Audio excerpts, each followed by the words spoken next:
Capítulo 15. Sleipnir, o Suave. O túnel escavado pelos raios do Mjolnir seguia em linha reta até o sopé das montanhas, terminando em uma escarpa muito próxima à senda que eles haviam utilizado mais cedo para explorar os entornos do morro. De lá eram visíveis não só a estrada através do desfiladeiro, como as demais colinas e montes, todos áridos, o bosque de ferro e mais adiante a torre de Grimhild, agora em ruínas, sem as trepadeiras que a decoravam, sem o fogo que a protegia. O dia nasceu escuro, nuvens carregadas encobriam o antigo reino dos elfos, e ao dar um passo para fora da gruta, Daniel desabou como um fruto maduro. O triunfo sobre Niogorn os ofuscara a princípio, mas a realidade é que ninguém derrota um dragão sem consequências. O exilado fora gravemente ferido, e embora o suor da batalha o tenha sustentado em combate, agora a hemorragia cobrava seu preço. Levanta-se! Urakin o agarrou pelo bíceps. Ou então serei forçado a carregá-lo. Não perca o seu tempo. Sou peso morto. Não diga uma coisa dessas. Já esteve em situação muito pior. Kyra o censurou. Vamos lá. Esticou a mão. Isso foi na terra, faísca. Daniel regurgitou sangue. É diferente nos 9 reinos. Neste lugar, estamos agindo através do nosso corpo espiritual. O que significa que podemos ser mortos como qualquer pessoa. O único jeito de me salvar seria me conduzir ao Valhalla, mas a viagem leva uns 2 dias e eu não tenho nem mais 1 hora. Com um esforço sobre-humano, ele apanhou o cabo da fabulosa Nothung que revertera a forma do Six, a espada curta. Façamos assim. Fico para trás, guardando a passagem. Se os Trolls aparecerem, eu os seguro. Desta vez será do meu jeito, soldado. A ruiva nem cogitava a hipótese de abandoná-lo. Ficaremos unidos, não importa o que aconteça. É um bom plano, admita. Se eu for junto, acabarei por atrasá-los e, se permanecerem aqui, o atraso será ainda maior. Não esqueçam que vocês precisam liberar Bifrost antes que Thrymr tome conhecimento da morte de Nihilrog. Ou então ele executará Heimdall, o único que pode abrir a ponte. Em suma, Se não partirem agora, tudo o que fizemos terá sido em vão.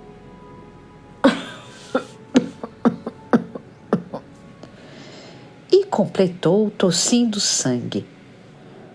Minha morte terá sido em vão. Kyra guardou o silêncio por alguns segundos. Estava diante de um impasse, como chamavam os capitães. Não era a primeira vez. Durante sua jornada, desde que renascera como um anjo do fogo, ela tivera que, ou melhor dizendo, fora obrigada a tomar decisões muito difíceis, considerando o bem do grupo e o sucesso da missão. O que ou quem deveria vir primeiro? Qual era a prioridade nesses casos extremos?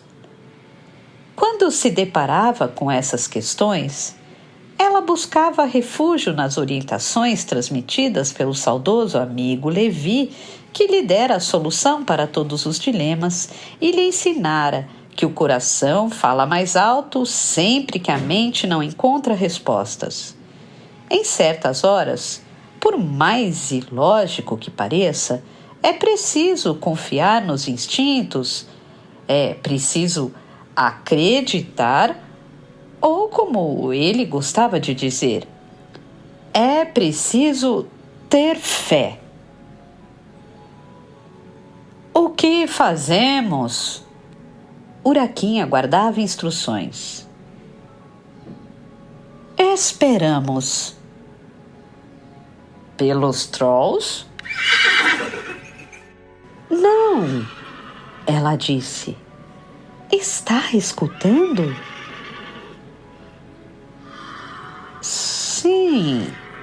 O punho de Deus lançou um olhar desconfiado sobre a montanha. Estou.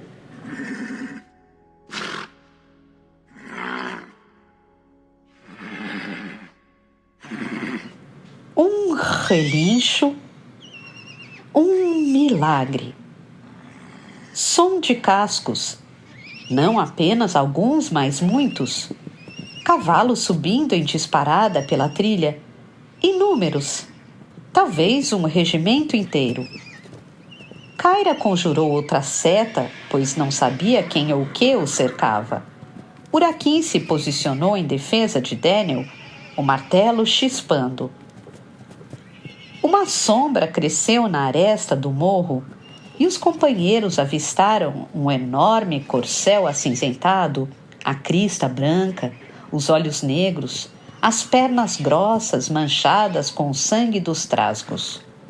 O ser era diferente dos cavalos normais, pois, além da inteligência um tanto apurada, tinha não apenas 4, mas 8 patas e cada pegada soava como centenas, imitando o ruído de uma tropa. Sobre seu dorso prendia-se uma sela, as rédeas decoradas com prata e o estribo reluzente de ouro maciço. Correu na direção do trio e finalmente parou quando encontrou Uraquim. Sacudiu a cabeça, cheirou e Almjoner. Depois arriou as costas como se os convidasse a montar. Que animal magnífico! Comentou o punho de Deus quando teve a chance de acariciar seus pelos. De onde será que ele veio? Da caverna, acho.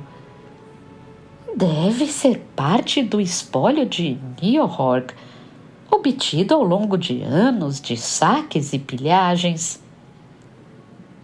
Teorizou Kyra, apontando para suas patas.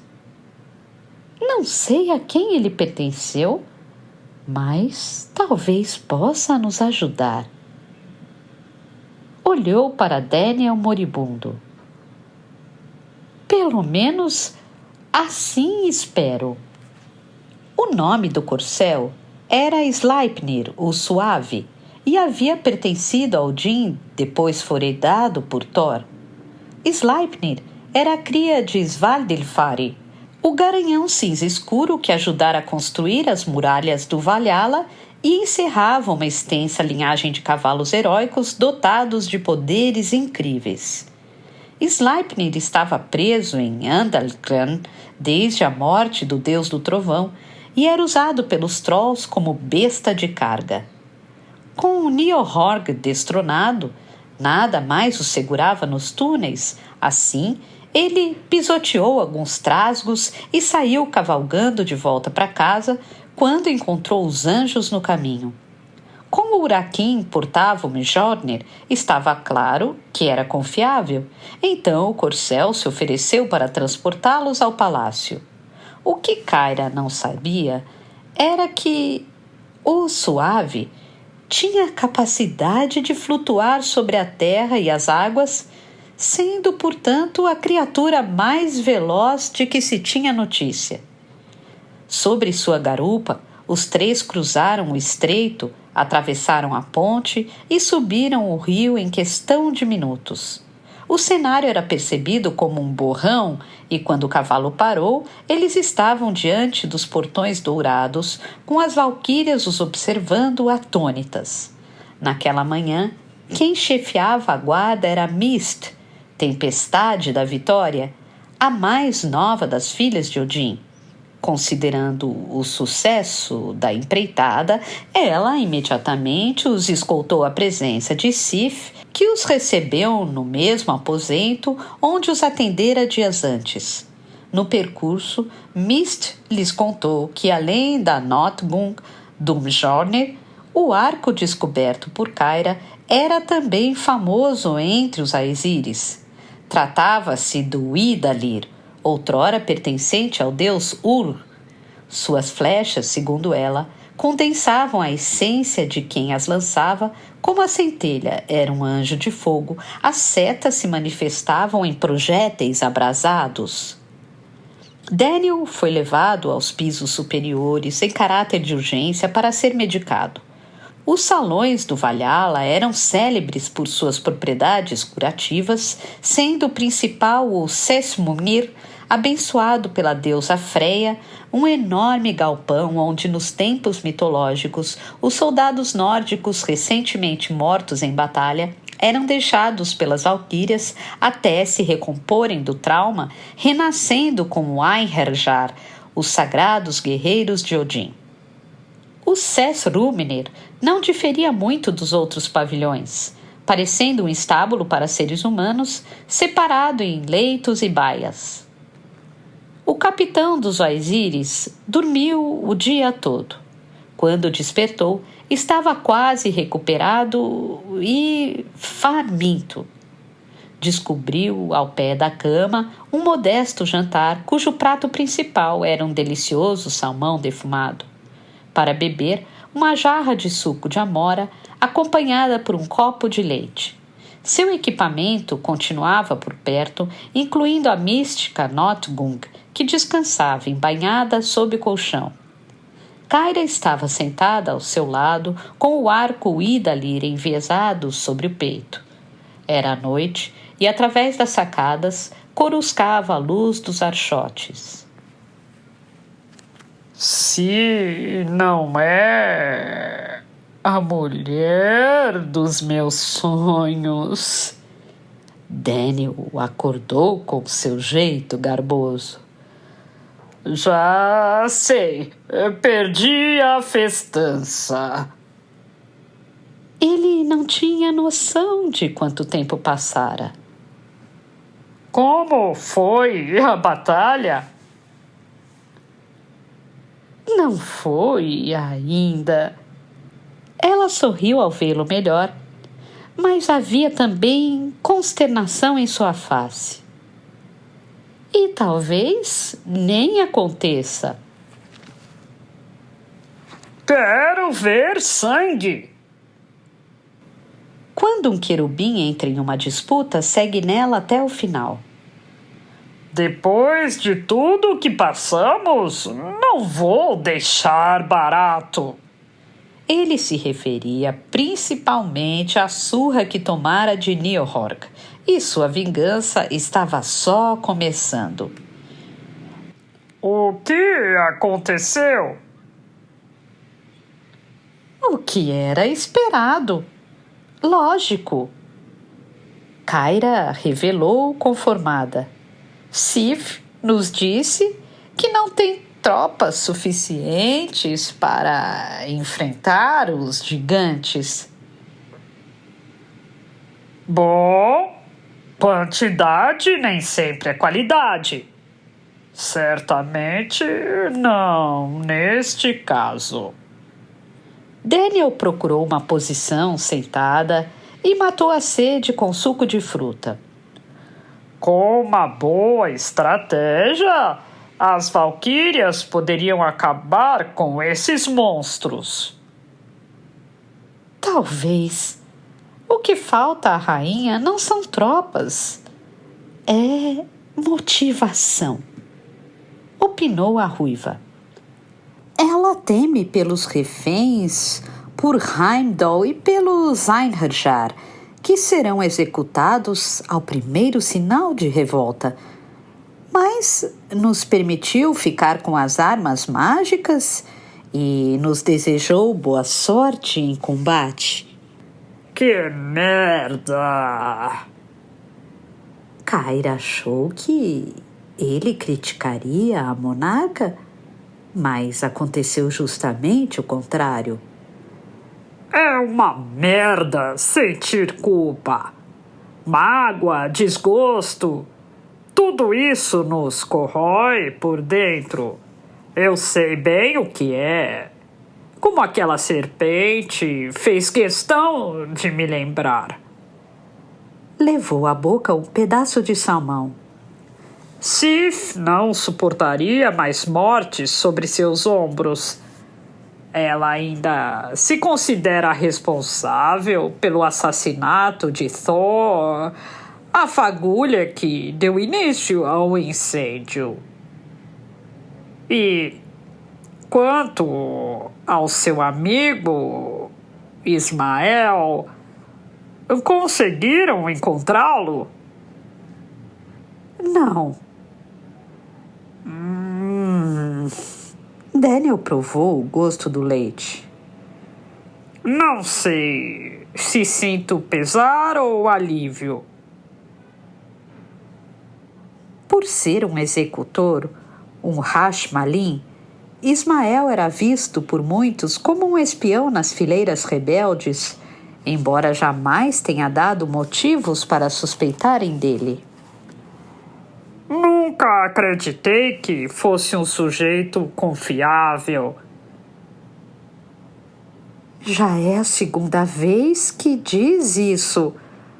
Por que insiste em pré-julgá-lo? Desculpe, tenho um passado com os Rashmalins. Ele acariciou a barba negra e mudou de assunto. O que pretende fazer agora? Sinceramente, não sei.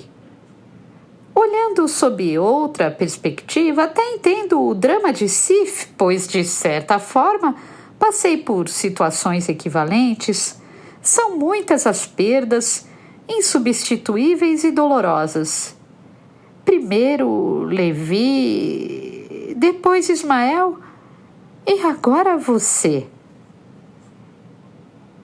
Eu? Sim. Não disse que permaneceria em Asgard e não nos acompanharia na missão? Sua missão acabou, Faísca. Sem o apoio dos Aesiris, não há a menor condição de retomarmos Bifrost. O próprio Smir, rei dos gigantes, governa hoje sobre o forte de Yovlar. E o que se conta é que sua armadura de gelo é inquebrável. De novo esse papo. Disseram o mesmo das escamas de Niohong, do coração de Andril, dos ecalotes. Está bem. Reconheço que as pessoas sempre exageram um pouco, mas considere o seguinte: mesmo se conseguíssemos desbancar Thmir sozinhos, o que acho improvável, ainda teríamos que entrar na fortaleza. O exilado terminou o jantar, ergueu-se e começou a vestir a cota de malha, a única proteção que sobrara depois que o dragão destruíra suas placas. Yovlor é guarnecida pelos Hanleipa, as perversas crias do lobo Fenris, um monstro que habita as paragens de Niflheim, o reino gelado, ao norte da Yggdrasil.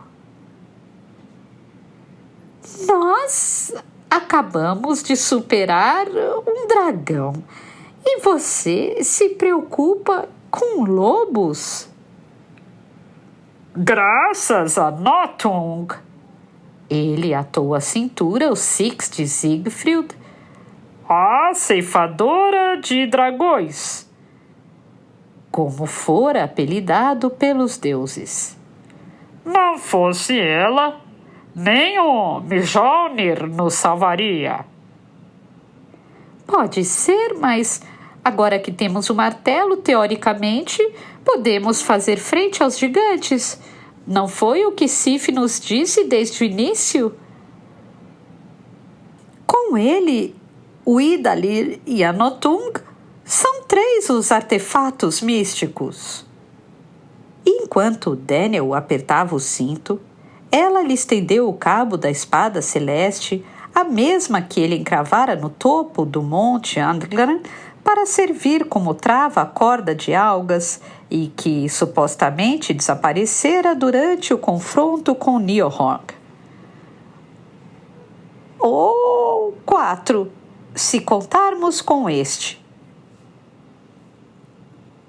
Olha só! O que seria de mim sem você? Ele se alegrou ao perceber que sua antiga arma não fora perdida. Onde ela estava? Eu a encontrei no chão da caverna, entre as gemas e as moedas de ouro. Deve ter caído quando o lagarto bateu com a cabeça no teto. Minha intenção era jogá-la para você, mas a Notunga acabou servindo ainda melhor, não é? Definitivamente. Quer ficar com ela? Com ela quem? Com a minha antiga espada. A Celeste, não a Notung. Se Sif nos deu legalmente a posse dos artefatos, então eu entrego o meu velho sabre a você. Sério? Claro! Faz alguns dias eu prometi que lhe conseguiria uma arma e, além disso, nunca fui muito apegado a coisas materiais. Daniel estalou as costas, saiu da baia e caminhou em direção à sacada. Lá encostou-se na murada e respirou um pouco de ar noturno, observando a ponte sobre o oceano, os muros da cidadela e as torres de guarda. Se vamos defrontar gigantes, trolls e lobisomens, é bom que você possua um instrumento para o combate corpo a corpo. Isso faz parte do Código dos Querubins? Não. Faz parte do Código dos Aesiris. Obrigada. Ela sentiu-se lisonjeada Afinal, a espada era a alma dos anjos guerreiros e aquele sabre tinha história. Como faço para conjurar a lâmina? Não deve ser muito diferente de invocar suas esferas de fogo ou mesmo as setas do Idalir. Basta concentrar sua aura. Vou tentar a qualquer hora. Kyra deu uma boa olhada na empunhadura, agora que a relíquia era sua. Sem a folha, ela parecia um bastonete de aço, medindo pouco menos de 30 centímetros, com tiras de couros amarradas em círculo para evitar que o objeto escapasse da pegada. Então, virá conosco? Iovlor? É evidente. Sou o suicida do grupo. Esqueceu? Ele parecia mais confiante. Seguimos juntos até Bifrost. Depois já não sei. Os dois estavam apoiados sobre a mureta, os ombros praticamente colados, contemplando um ao outro o reflexo das lamparinas. E quanto a Urakin, já se conformou com o que aconteceu na torre de Grimhrit? Felizmente, sim. Kyra afastou os cabelos amaranhados pelo vento e retornou a atenção ao parceiro de lutas. O episódio com Mjolnir e o triunfo sobre Nihilrog serviram para que ele recuperasse a honra, segundo suas próprias palavras, o que apaziguou seu espírito. Coitado, está cego pela paixão e esse tipo de sentimento é perigoso. Por quê? Qualquer emoção cega é perigosa.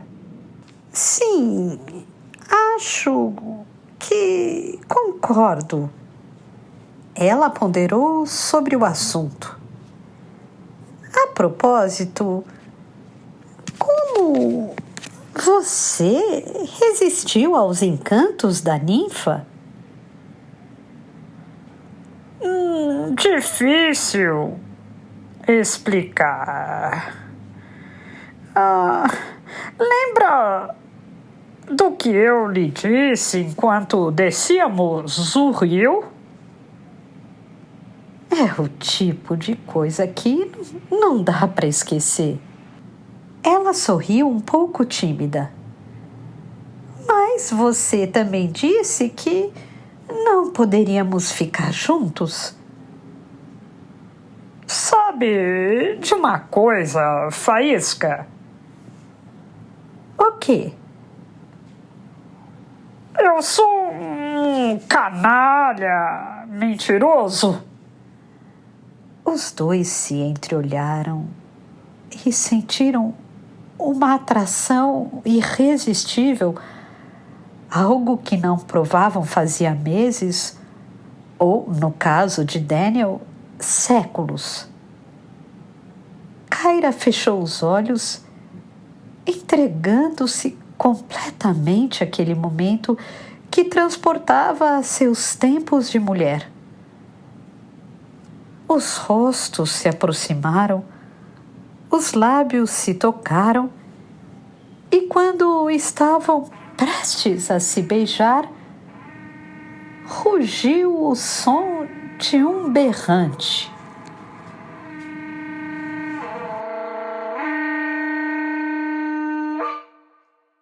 O que foi isso?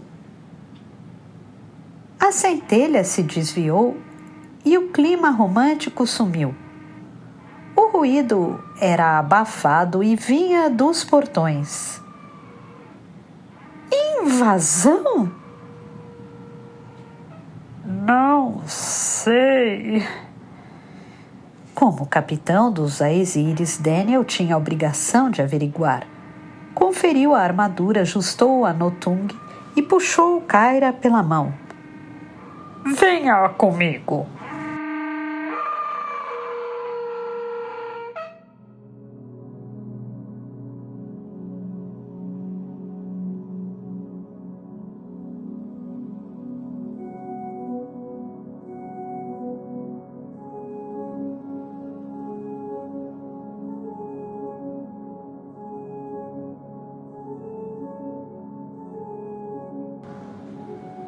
Capítulo 16.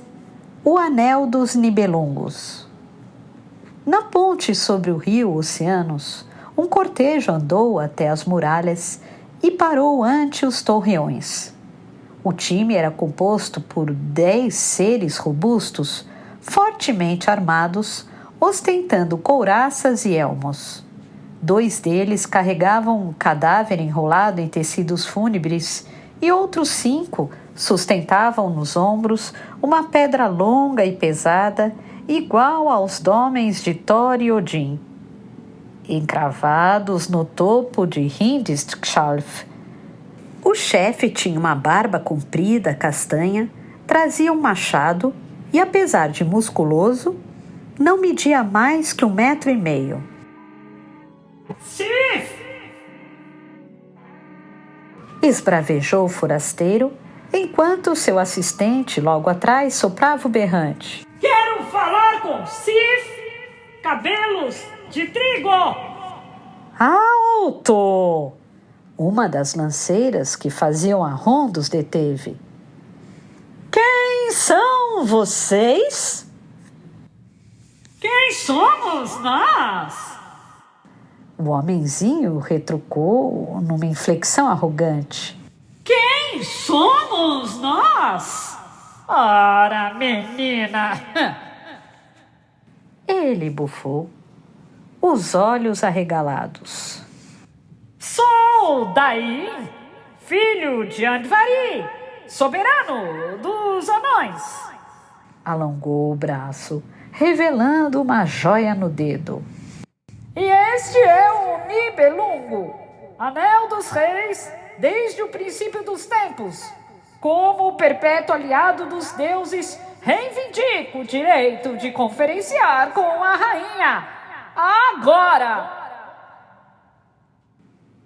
Que algazarra é esta? Brunhild prendeu os cabelos negros com uma fita, sacou um montante e desceu as escadas do torreão norte, determinada a pôr ordem na casa. O que ela viu foram 10 anões em armaduras de combate, 3 dos quais estavam destacados uns 5 passos na dianteira. O líder do grupo, que se dizia rei dos Nibelungos, usava um elmo fosco ornado com chifres de bisão, segurava um escudo redondo e trazia uma acha de ouro com a lâmina em meia-lua e uma ponta na face traseira.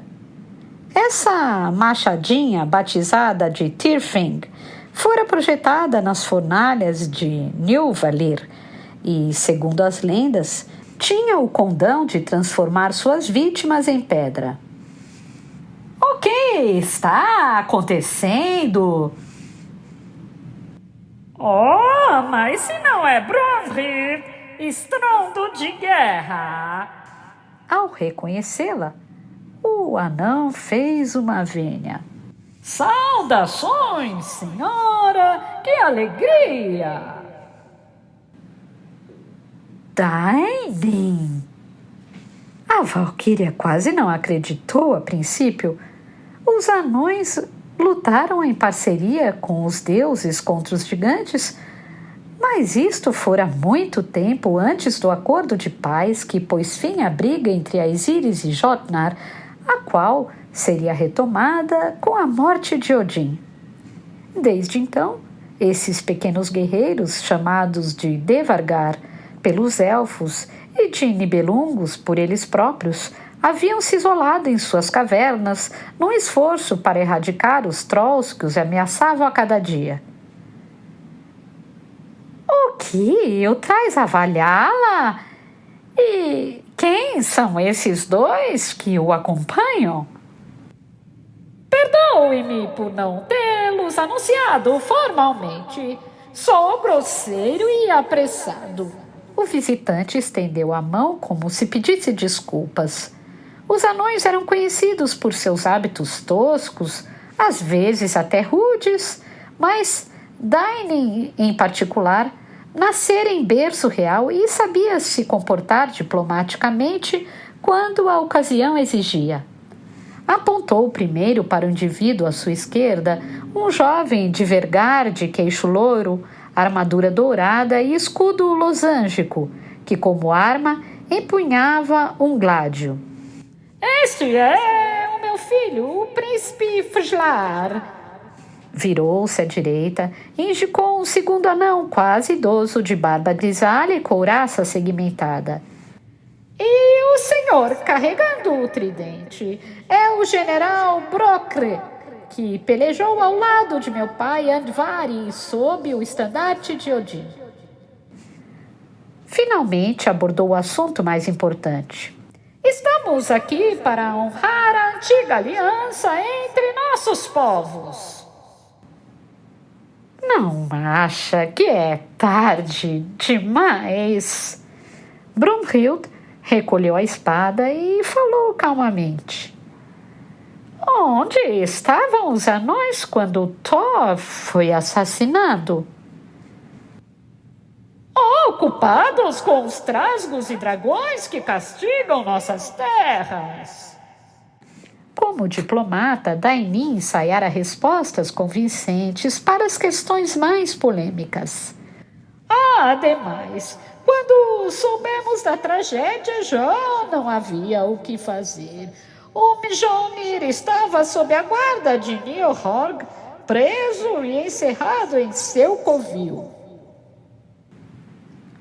Efetuou uma pausa dramática e então prosseguiu. Mas agora que o martelo foi recuperado, há uma nova porta aberta à vitória. O martelo? A morena ficou sem palavras. O que a espantava não era o fato de Dainin tomar conhecimento da queda do dragão ou do resgate do Mjolnir, mas a velocidade com que a notícia chegara até ele. Como soube? Pouco importa. Os gigantes não permitirão que a relíquia de Thor continue em Asgard. Uma grande batalha se anuncia. Sendo assim, insisto que me deixe entrar e conferenciar com a rainha. Sif não ousaria provocar os gigantes. Brunhild se apressou em lembrar. Capitulamos desde que perdemos o nosso rei. Essa querela pode ser sua, mas não é nossa, filho de Andvari. Não mais. Como se não bastasse, o último anão que pediu nossa ajuda acabou por nos conduzir à ruína. Ela se referia a Nihorg, que no passado chegara disfarçado ao Valhalla, atraindo o deus do trovão para uma cilada. Como posso confiar em você? Bom, se a posse do Nibelungo e da Tirfin não é suficiente, peço que aceite essa prova de amizade. Dain gesticulou com o pulso e 2 anões que estavam no escuro mais afastados trouxeram até ele um corpo enrolado em tecidos finos. O próprio rei pousou no chão e em seguida descobriu seu rosto. Reconhece? Siegfried. Sim, eis a carcaça de seu precioso consorte. Com Com outro gesto ligeiro, Dainin ordenou que seus soldados erigissem o dolmen e nele estava gravado um poema em runas contando a história de amor entre o semideus e Brunhild, incluindo sua conclusão dramática em versos belíssimos. Eu mesmo talhei essa lápide, estrondo de guerra. Agora o grande herói poderá descansar em Hlidshaf, na companhia de seu pai e de seu irmão. Hlidshaf era o ponto mais alto de Asgard, o cume visitado por Kyra, Daniel e Hurakin durante sua primeira conversa com Sif, o pontão onde estavam enterrados os corpos de Thor e Odin. Brunhild era uma guerreira poderosíssima, mas também a mais sensível das irmãs. E embora soubesse que o presente era uma manobra política, simplesmente não conseguiu recusar. Ajoelhou-se ante o defunto, fez uma reverência em sua homenagem e o beijou na testa. Muito bem, Dainin, filho de Andvari, senhor dos Nibelungos. A valquíria enxugou as lágrimas e voltou-se ao soberano. Eu o levarei até a rainha.